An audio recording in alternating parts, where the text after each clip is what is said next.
नमो निष्कलरूपाय नमो निष्कलतेजसे नमः सकलनाथाय नमस्ते सकलात्मने नमः प्रणवाचाय नमः प्रणवलिंगणे नमः स्रष्टादिकर्ते च नमः पंचमुखाय ते पंचब्रह्मस्वरूपाय पंचकृत्याय ते नमः आत्मने ब्रह्मणे तुभ्यं अनंतगुणशक्तये सकलाकलरूपाय शंभवे गुरवे नमः. नमः पार्वतीपते हर हर महादेव. भगवान शंकरांनी आपल्या लीलांना सुरुवात केली आहे. भगवान शिवानी आपल्या लीलाला सुरुवात केलेली आहे आणि एकेका गोष्टीची निर्मिती सुरू झाली आहे. भगवान शिवाच्या म्हणजे आदिदेव शिवाच्या डाव्या अंगातून विष्णूची निर्मिती झाली आहे. त्यातून मग कोणकोणती तत्व जन्माला आली आहेत ते हरिहरा भेद करू नये वाद, जसं शिव आणि विष्णू एकच आहेत आणि या दोघांच्या मध्ये जो भेद करत नाही तो विष्णूला प्रिय, शिवाला प्रिय, विष्णूलाही प्रिय, हे आपण सगळं बघितलंय. आता शिवाच्या समोर आहे सगळ्यात मोठा प्रश्न, तो म्हणजे या सृष्टीची निर्मिती करण्याचा, यातला वाढविण्याचा. म्हणजे डाव्या अंगातून विष्णू, उजव्या अंगातून ब्रह्मदेव, तेही विष्णूच्या नाभी कमलातून आलेल्या कमलदलांच्या मध्ये जन्माला आलेले आहेत. मध्य भागातून रुद्राची निर्मिती झालेली आहे.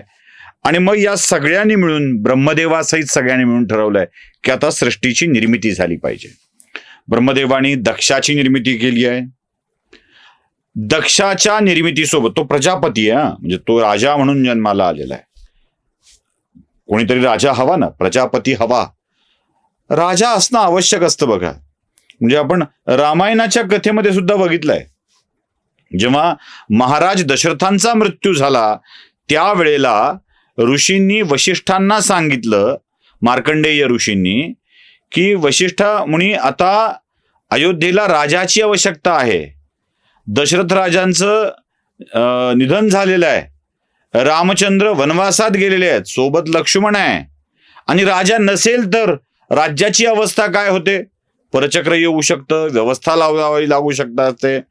त्यामुळे जेव्हा सृष्टीची निर्मिती करावी लागेल तेव्हा एक प्रजापती असणं आवश्यक आहे, या प्रजेचा पती असणं आवश्यक आहे.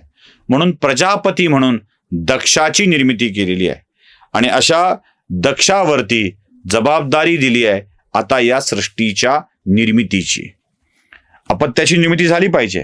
मग ब्रह्मदेवानीच या सगळ्या गोष्टीच्या संचलनासाठी आणखी काही गोष्टी निर्माण केल्या. म्हणजे बघा कशी व्यवस्था लावावी लागते.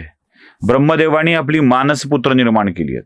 त्या मानसपुत्रांची यादी बघा: मरीची, अत्री, पुलह, पुलत्स्य, अंगिरा, ऋतू, वशिष्ठ, नारद, दक्ष, भृगु, या सगळ्या मानसपुत्रांची निर्मिती केली आहे. ही ब्रह्मदेवाची मानसपुत्र आहेत. तुम्ही लक्षात ठेवा, याच्याच पुलस्याच्या कुळामधला रावण आहे. तो शिवभक्त आहे. पुलस्याच्याच कुळामधला रावण आहे. इक्ष्वाकू वंशाचा जिथून प्रारंभ होतो तिथे याच वंशातून प्रारंभ होतो. वशिष्ठ या सगळ्यांचे कुलगुरू असतात. म्हणजे या वेगवेगळ्या माणसांना वेगवेगळी जबाबदारी आहे. एकच जबाबदारी एकावर नाही आहे. आणि सृष्टीची उत्पत्ती करण्यासाठीचं काम सुरू झालंय. नुसत्या मानसपुत्रांची निर्मिती करून चालेल का? नाही. मग एक संध्या नावाची कन्या सुद्धा ब्रह्माने जन्माला घातलेली आहे. अगदी नितांत सुंदर अशी. आणि सांजवेळी, सूर्य अस्ताला जाण्याच्या वेळी तर या संध्येचं सौंदर्य अधिकच खुलतं. ती संध्याकाळी खुलते, सांजवेळी ती खुलते, म्हणून ती संध्याकाळ झाली हे लक्षात ठेवा. एक संध्या नावाची कन्या सुद्धा जन्माला घातलेली आहे, निर्माण केलेली आहे. जन्माला घातलेली आहे, निर्माण केलेली आहे. जन्माला घालणं वेगळं, निर्माण केलेली आहे. ब्रह्मदेव ही सगळी कथा नारदाला सांगतायत. नारदा काय झालंय नीट ऐक. म्हणजे आपली तिथे मूळ सोडायचं नाहीये. म्हणजे ही कथा सूत ऋषी प्रयागराज क्षेत्री सांगतायत. ते शौनकादी ऋषींना तिथे सांगितलेली कथा सांगतायत. त्यांना नारदानी सांगितलेली आहे, नारदांना ब्रह्मदेवानी सांगितलेली आहे. त्यामुळे आपण थेट ब्रह्मदेव आणि नारद असा संवाद घेतोय. प्रयागराजच्या संगमावर सांगत असलेली कथा रिकॉल करा एकदा मेमरी सगळी, पुन्हा एकदम त्याला बोलून घेणं आवश्यक आहे. प्रयागराजच्या संगमस्थळी सूत मुनी तिथल्या ऋषींना ही कथा सांगत आहेत. दाखला देतायत नैमिषारण्यातल्या कथेचा, जी नारदानी सांगितली आहे शौनकादी ऋषींना. नारद दाखला देतायत ब्रह्मदेवाच्या सांगण्याचा, आणि ब्रह्मदेवाच्या तोंडून आपण ही कथा ऐकतोय. नारद आपले अनुभवही सांगतात. मग नारदानी ब्रह्मदेवांच्याकडे तो कामदेवाचा दर्प वगैरे सगळं घडल्यानंतर ते जे सांगितली कथा ती चालू आहे. मग ब्रह्मदेव नारदाला म्हणतात, नारदा, या सगळ्या सृष्टीची निर्मिती करण्यासाठी मी मानसपुत्रांची निर्मिती केली आहे, संध्या नावाची कन्या जन्माला घातलेली आहे, आणि यासोबत आता पुढे या सृष्टीमध्ये सगळं नीट चाललं पाहिजे याची व्यवस्था लावतोय. मग काय, जर जन्म घ्यायचा असेल तर कामदेव यायला हवा, आणि मग कामदेव नावाचा पुरुष देखील ब्रह्मदेवाने जन्माला घातलाय. या कामदेवाची पुढे वेगवेगळी नाव आहेत.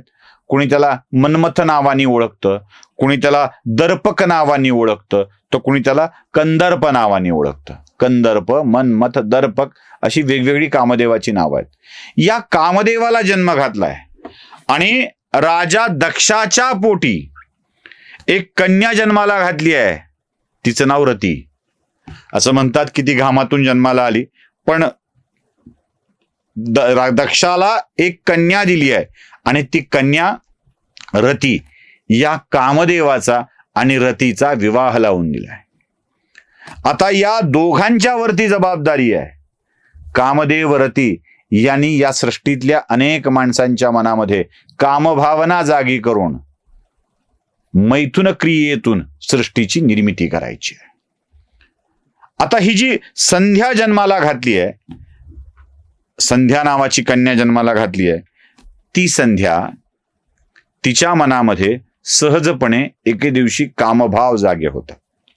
आता खरं तर ही संध्या थेट ब्रह्मदेवाची कन्या, तिच्या मनात कामभावना जागी झाले, आणि या कामभावना जागा झाल्यावर तिला असं वाटतं की आपल्या हातून एक भयंकर चूक घडते आहे.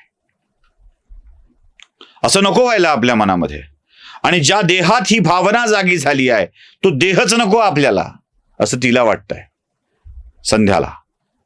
आणि ह्या देहाचा त्याग करायचा निर्णय संध्या घेते. पण नुसता त्याग करून जमेल का, तर अग्नीमध्ये हा देह जाळून टाकू ज्याच्यामध्ये कामभाव निर्माण झाली आहे. ती दक्षाकडे जाते आणि म्हणते की असा विचार माझ्या मनामध्ये येतोय. ती ब्रह्मदेवांनाही विनंती करते की असा विचार माझ्या मनामध्ये येतोय. ब्रह्मदेव सांगतात, यासाठी तुला तपश्चर्या करावी लागेल. मग ती चंद्रभाग नावाच्या पर्वतावर जाते. जराशी वेगवान कथा घेतोय मी, यातल्या तपशीलवार माहिती आणि यातल्या सगळ्या संदर्भांना मी पुढच्या व्हिडिओमध्ये येईल तेव्हा सांगत जाईल. चंद्रभाग नावाच्या पर्वतावरती जाते आहे, आणि चंद्रभाग नावाच्या पर्वतावर तिला भेटतात वशिष्ठ. वशिष्ठ सांगतात की हे संध्ये, तुला आता भगवान शिवाची आराधना करावी लागेल. तुझ्या मनातल्या सकाम भाव जाळायचा असेल, आणि त्यासाठी तुला जर पुन्हा नव्याने यायचं असेल जन्माला, तर तुला भगवान शिवाची तपश्चर्या करावी लागेल. ती वशिष्ठांच्या सूचनेनुसार शिवाची आराधना त्या चंद्रभाग पर्वतावरच सुरू करते, आणि वर्षानुवर्ष काही युग ती भगवान शिवाची तपश्चर्या करत राहते. भगवान शिव तिला प्रसन्न होतात आणि वरदान देतात की सांग तुला काय हवंय. ती भगवान शिवाच्या समोर सांगते, मला माझा देह पवित्र यज्ञज्वालांमध्ये जाळून टाकायचा आहे, आणि याच यज्ञज्वाळातून पुन्हा एकदा मला जन्म मिळावा असं अपेक्षित आहे. माझ्या मनात कामभावना निर्माण होऊ नयेत इतर पुरुषाच्या विषयामध्ये, आणि माझ्याकडं बघितल्यावर इतरांच्या मनामध्ये अशा कामभावना निर्माण होऊ नयेत, हा आशीर्वाद मला द्या. भगवान शिव सांगतात की तथास्तु बालिके. याच पर्वतावर मेधातिथी नावाचे ऋषी यज्ञ करतायत. या यज्ञात तू जा.